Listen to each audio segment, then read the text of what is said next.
Bem-vindo ao Viver Sustentável. Instituições de pesquisa e organizações não governamentais periodicamente atualizam a relação de animais em risco de extinção. O Brasil tem a maior biodiversidade do planeta, mas também tem a flora mais ameaçada, seja pelas queimadas, pelo desmatamento, pelos efeitos do aquecimento global, que já vai mudando a fisionomia dos nossos principais biomas. É o que vamos ver no programa de hoje. No programa de hoje vamos ver lista divulgada pelo WWF, mostrando os 10 animais que mais correm risco de extinção. Vamos saber como a nanotecnologia pode influenciar positivamente a agricultura. Vamos assistir à entrevista com o presidente da Agenda de Fomento Paulista, Milton Luiz de Melo Santos. Vamos conhecer os preços por tonelada das principais matérias-primas destinadas à reciclagem. A ONG WWF divulgou recentemente a relação dos 10 animais que correm maior risco de desaparecer definitivamente da natureza. No nosso programa, vamos ver agora quais são estas espécies ameaçadas de extinção. A fauna e a flora do planeta estão desaparecendo. Em 40 anos, perdemos 30% de toda a biodiversidade. Algumas espécies estão muito próximas da extinção. O estudo Planeta Vivo 2010 da ONG WWF apresenta uma lista que aponta as 10 espécies animais que correm maior risco de desaparecer do mundo. Em 10º lugar está o panda gigante. Atualmente restam cerca de 1.600 exemplares dessa espécie no planeta. Seu habitat natural está cada vez mais ameaçado, pois o crescimento das cidades chinesas faz com que as florestas fiquem fragmentadas. O 9º animal no ranking de risco de extinção está o rinoceronte de Java. Ele é um mamífero de grande porte e existem menos de 60 exemplares distribuídos na Indonésia e no Vietnã. Mesmo assim, esse animal é caçado ilegalmente para a venda do chifre. A borboleta monarca está em 8º lugar na lista. Elas estão ameaçadas por conta das alterações drásticas de temperatura, tempestades atípicas e das queimadas. Na 7ª posição ficam os gorilas das montanhas. Hoje existem apenas 680 animais nas florestas da África, consequência da caça ilegal. Segundo estudos, eles podem desaparecer já na próxima década. A pesca predatória e o consumo excessivo colocam o atum na 6ª colocação do ranking. Desde o século XIX, a população da espécie caiu mais de 80%. O 5º animal que mais corre risco de extinção é a tartaruga de couro. Por conta da poluição e do aquecimento das águas oceânicas, existem apenas 2.300 fêmeas da espécie e a quantidade de machos é ainda menor. O pinguim de Magalhães é a 4ª espécie listada no ranking. Eles vivem nas Ilhas Malvinas e na Patagônia. Os derramamentos de óleo e o aquecimento das correntes marítimas são os principais responsáveis pela morte da espécie. A alteração na temperatura do oceano afasta os peixes que servem de alimentação desses animais. O derretimento das geleiras coloca a morsa em 3º lugar na lista dos animais que correm risco de extinção. O que acontece é que elas são obrigadas a migrar para locais menos seguros. Em setembro de 2009, por exemplo, 200 morsas foram encontradas mortas em uma área terrestre do Alasca, bem longe do seu habitat natural. O segundo animal mais ameaçado de extinção é o urso polar. Atualmente, existem cerca de 25 mil exemplares dessa espécie no Ártico, mas o degelo na região, provocado pelo aumento da temperatura do planeta, pode matar 2/3 desses animais. Além disso, as atividades petroleiras e os derramamentos de óleo no local contribuem para o aumento do risco da extinção da espécie.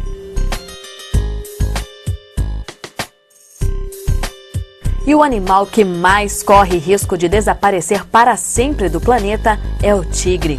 Hoje existem menos de 3.200 exemplares na natureza.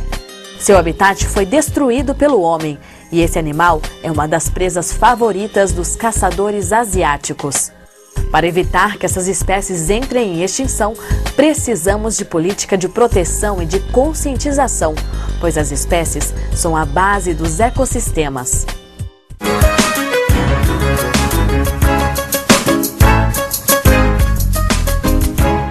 Oi, meu nome é Guilherme, eu estudo design de produto e eu queria saber se o Brasil tem uma boa legislação para combater a biopirataria. Em primeiro lugar, é preciso definir o que é biopirataria.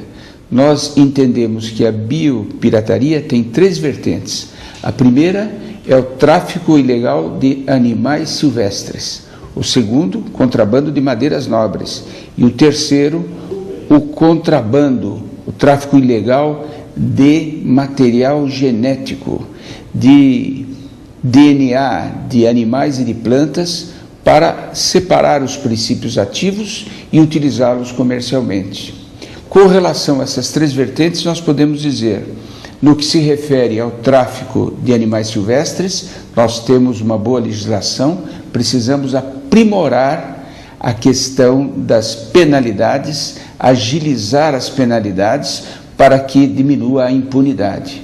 No que se refere ao contrabando de madeira, também, mas temos que modificar a questão que se refere ao que fazer com a madeira apreendida. É preciso agilizar o processo para evitar que os criminosos acabem se beneficiando da ineficácia da fiscalização quanto ao destino do material apreendido. E, em terceiro lugar, no que se refere à biodiversidade em si, nós podemos dizer que o mundo inteiro ainda está muito atrasado.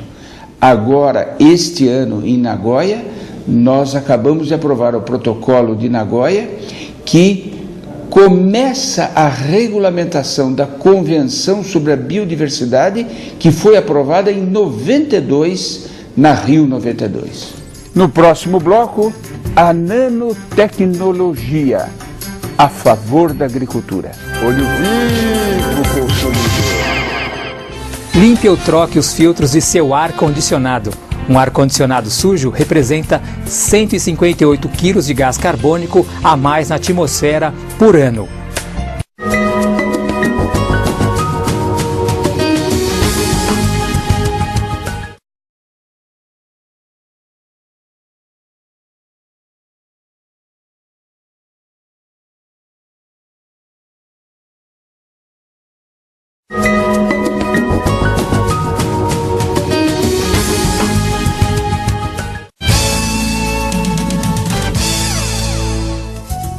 Você sabia que ao cozinhar usando panela de pressão você economiza até 70% de gás?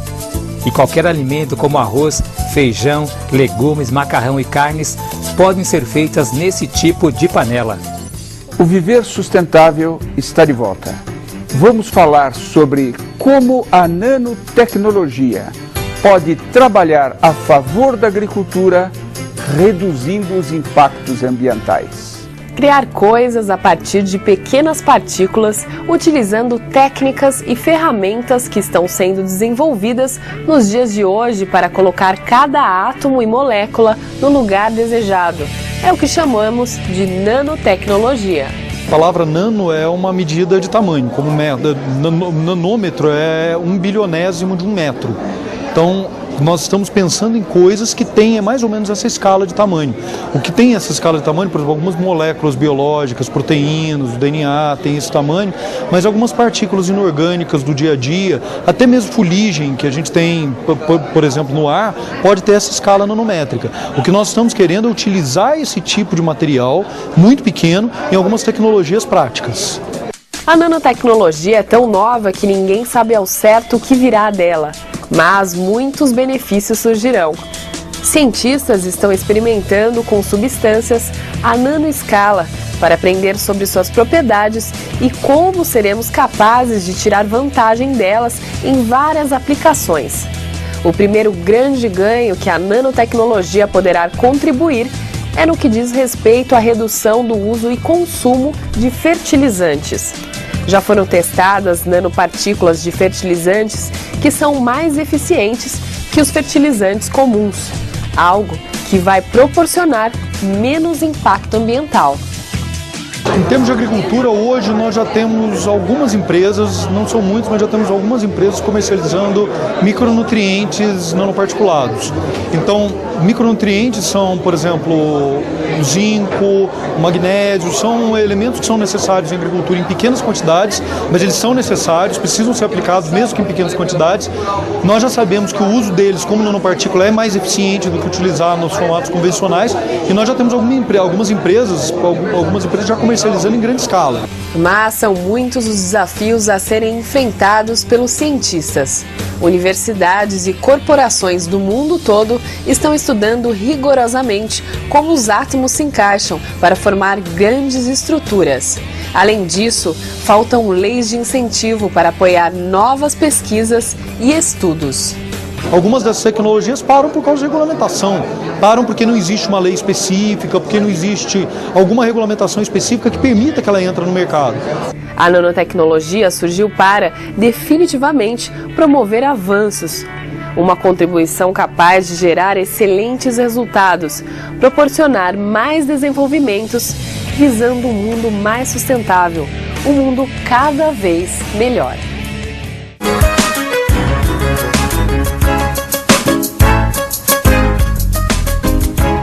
Meu nome é Fábio, eu faço design gráfico e eu queria saber o que é princípio poluidor-pagador. Como o próprio nome indica, princípio poluidor-pagador significa que quem polui paga. Só que não pode significar uma licença para poluir. Ou seja, os limites legais máximos, os índices máximos de poluição continuam os mesmos e tendem a diminuir com o tempo a partir do momento em que novas tecnologias são incorporadas e se descobre uma forma de produzir a mesma coisa poluindo menos. O que ocorre é que até hoje, em muitos casos, quem polui dentro dos limites legais, ou seja, polui pouquinho, aquilo que a lei permitia, ou que a lei permite, não precisa pagar nada. Isso significa a socialização do custo desta poluição, que precisa acabar. Quem polui, mesmo que seja dentro dos limites legais, precisa arcar com o efeito maléfico, deletério, que está causando ao meio ambiente. Meu nome é Juliana, eu estudo design. Eu queria saber se o desenvolvimento tecnológico é uma forma de enfrentar o aquecimento global. Não tenho a menor dúvida de que é a melhor saída. É com tecnologia que eu vou transformar problemas em soluções. Agora há pouco, na cidade de Itaju, uma empresa conseguiu tecnologia para transformar bagaço de cana em pellets. Pellets que serão utilizados na geração de energia, na cogeração, facilitando dessa forma o transporte e sumindo com aquelas montanhas de bagaço que são um passivo ambiental. O que ocorre na realidade é que já temos muita tecnologia que pode ser aplicada, muitas invenções que já são factíveis de utilizar. Ocorre que elas são antieconômicas. Mas quem é que diz que são antieconômicas? O mercado? Sim, o mercado. E nós somos comandados pelo mercado. O mercado é que vai dizer se uma tecnologia deve ser utilizada ou não. Como que eu influo no mercado para fazer com que as tecnologias novas, limpas, renováveis, possam gradativamente ir substituindo as energias sujas?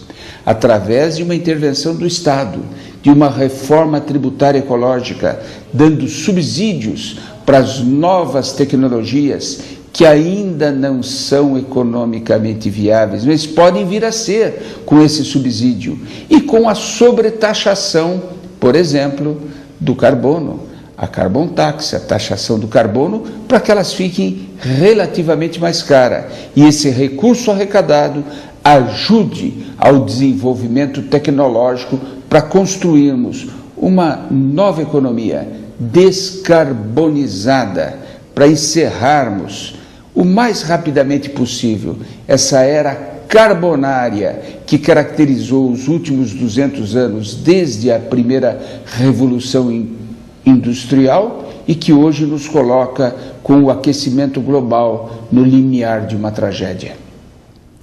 No próximo bloco, Milton Luiz de Melo Franco, presidente da Agência Paulista de Fomento, nos fala sobre créditos de carbono. O Viver Sustentável pergunta: quantas árvores deixam de ser cortadas na reciclagem de 1 tonelada de papel? Letra A, de 5 a 10. Letra B, de 15 a 20. Letra C, de 20 a 25. Ou letra D, 25 a 30. A resposta correta você confere no próximo bloco.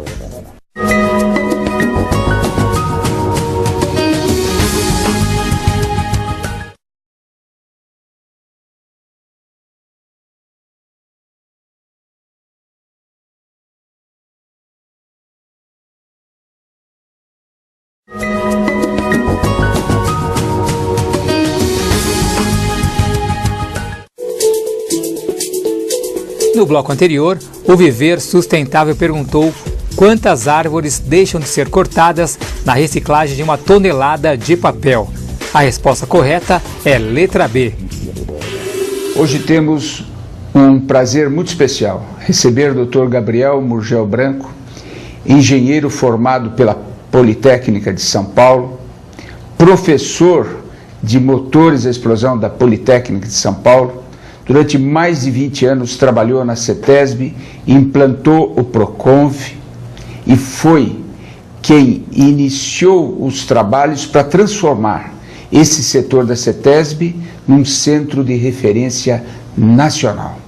Que satisfação poder recebê-lo hoje e falar sobre a importância do controle das emissões dos motores. Muito obrigado pela presença, doutor Gabriel. Ora, também eu que agradeço, foi um prazer recebê-lo aqui no meu escritório. Doutor Gabriel, qual a importância desse controle das emissões dos motores a gasolina e a diesel? A poluição do ar se deve quase que totalmente à emissão dos veículos, de poluentes pelos veículos. Quando a gente pega um nosso carrinho, e vai de casa para o trabalho, a gente soma junto com milhões de pessoas aquela quantidade de poluente que dá toneladas por ano, no fim das contas. Criamos, através da CETESB e do IBAMA, um programa chamado PROCONV, Programa de Controle de Poluição do Ar por Veículos, que começou as ações no sentido de mudar a tecnologia dos motores e veículos brasileiros. Para que com o tempo, é um programa de longo prazo, com o tempo a gente tivesse uma frota de veículos capaz de emitir menos. Hoje, 20 anos depois, 20 e poucos anos depois, nós já conseguimos reduzir 95% a emissão dos automóveis. Se olharmos num balanço global, de 85 até hoje, a frota do Brasil triplicou, mas a qualidade do ar melhorou bastante. Hoje nós estamos numa segunda fase, São Paulo e Rio de Janeiro já iniciaram, de fiscalizar o veículo em uso. Para quê? Para ver se o usuário mantém aquela condição tecnológica do veículo, se ele já estragou, ou por falta de manutenção, ou por invenções que muita gente gosta de fazer para personalizar o seu carro. Essa fiscalização normalmente consegue resgatar cerca de 30% a 40% de perda nesse controle de emissões. Essa fiscalização é a inspeção veicular. É a inspeção veicular. Em termos do automóvel, do veículo leve, caminhonetes, a retirada do chumbo viabilizou o catalisador. E o catalisador viabiliza a redução de monóxido de carbono, óxido de nitrogênio e hidrocarbonetos. O caminhão e o ônibus, por ser um veículo mais caro, de produção menor e de durabilidade maior, e extremamente influente na inflação do país, porque todo o transporte brasileiro se baseia no caminhão e no ônibus, foi um programa mais lento. De maneira que hoje nós estamos mais ou menos com 70% de redução. E o último passo para chegar a 95% depende de um óleo diesel com baixo teor de enxofre, para permitir também, como chumbo, a entrada de catalisadores também para os caminhões. Nesse sentido, a sua participação para conseguir a aprovação da Resolução 315 do CONAMA, que estabeleceu aquele prazo que venceria em 2009 para diminuir os teores de enxofre no diesel de 2000 para 50, foi uma participação decisiva. Como que vê esse adiamento para 2012 do início da obrigatoriedade da redução, da mudança da qualidade do diesel? Eu vejo com tristeza, porque a Resolução 315 nasceu num clima extremamente favorável. Ela foi proposta por iniciativa quase que da indústria e da Petrobras. O Proconv não foi só um programa que reduziu as emissões, ele também aproximou o Brasil do nível tecnológico mundial. E esse era um interesse que pairava no ar no ano 2000. A Resolução 315 planejou, com a devida calma, que em 2005 se desse mais um passo, 3 anos depois da sua publicação, e em 2009 chegássemos a uma etapa importante com óleo diesel bem melhor, com catalisadores, com filtros, com motores eletrônicos, também na frota diesel. Ocorre que a administração dessa fase foi ruim e não houve a implantação do óleo diesel com baixo teor de enxofre no prazo devido para que todo o Brasil dispusesse desse óleo diesel em 2009. Por causa disso, a indústria não pôde fazer os caminhões e ônibus com as novas tecnologias. Também é de sua coautoria com o professor Saldívia um estudo que ficou muito conhecido, mostrando o impacto dessa poluição dos veículos na saúde humana. O professor Saldívia costuma dizer que o Proconv já salva por dia hoje 4 pessoas, deixam de morrer por dia na região metropolitana de São Paulo. Mas seriam 14, ou seja, a gente ainda mata 10. E esse adiamento prolonga essa matança de 10 pessoas por dia por mais 20 anos. Em decréscimo, mas prolonga, chegando a um balanço, segundo ele, de 8.000 pessoas. Hoje, embora a frota de veículos movidos a diesel corresponda a quanto? 10% da frota? Sim. Na verdade, o consumo de diesel chega a metade do consumo. Sim, como são esses dados? Os veículos diesel rodam mais por questão de aplicação comercial. Enquanto um automóvel roda 10, 15 mil quilômetros por ano, um caminhão roda 50. O que já passa de 10% leva a participação da frota diesel de 10% para 25% na quilometragem anual.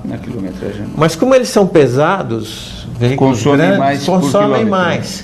E se olharmos na venda de combustível brasileira, a gente confirma isso facilmente. 40 bilhões de litros de óleo diesel por ano, contra 20 e poucos de gasolina e quase 20 de álcool. Ou seja, em consumo é a metade. Mas como o óleo diesel ainda não permite a aplicação de tecnologias modernas, e a gasolina e o álcool sim, em emissões, isso chega a 90%, 80% do total. Às vezes as pessoas pensam, preocupações com questões ambientais são preocupações de ecólogos, de pessoas que vivem pensando no futuro. A sua entrevista hoje nos mostra que não é apenas uma questão ambiental, é uma questão de saúde pública. É preciso que se pense no programa ambiental como um programa de desenvolvimento o Proconv trouxe ao Brasil uma oportunidade de elevar o seu padrão tecnológico. O automóvel, depois que cumpriu as metas do Proconv, passou a ser um produto exportável para os países de alto nível de exigência. O caminhão ainda não chegou lá, ia chegar em 2009, agora ficou para 2012. Com isso, nós perdemos a chance de ter um produto exportável mais cedo.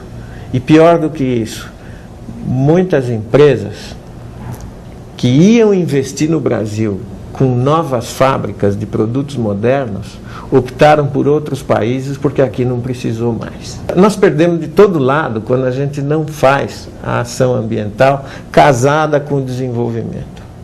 Quer dizer, a tentativa de fazer sozinho não dá em nada. Deixar para trás é perder desenvolvimento. E, felizmente, nós já estamos vendo alguns setores da sociedade entendendo isso. Muito obrigado, nós nos sentimos muito orgulhosos com a sua participação no nosso programa. Olha, também eu é que agradeço, eu fico lisonjeado com seus comentários elogiosos. Muito obrigado.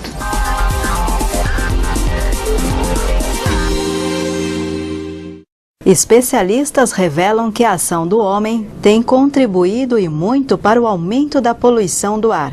Como consequência, surgem as alterações climáticas, como o aquecimento global, com alterações pluviométricas, secas. Isso acarreta o aumento da frequência de catástrofes relacionadas ao clima, além dos efeitos diretos na saúde.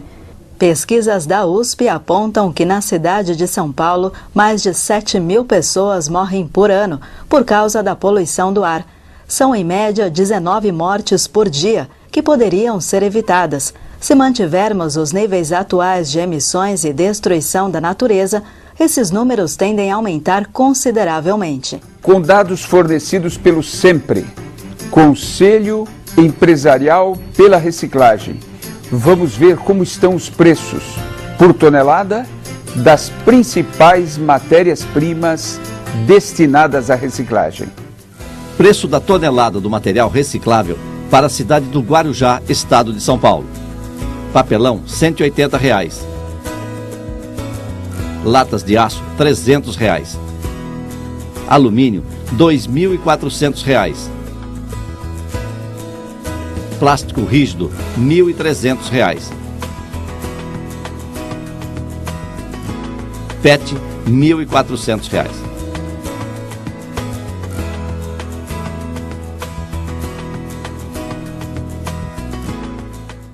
Participe também do nosso programa Viver Sustentável.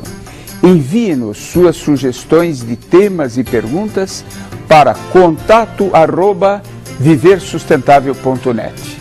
Também assista aos programas já exibidos no site viversustentável.net. Vamos fazer a nossa parte nesta construção de um mundo sustentável. Até o próximo programa.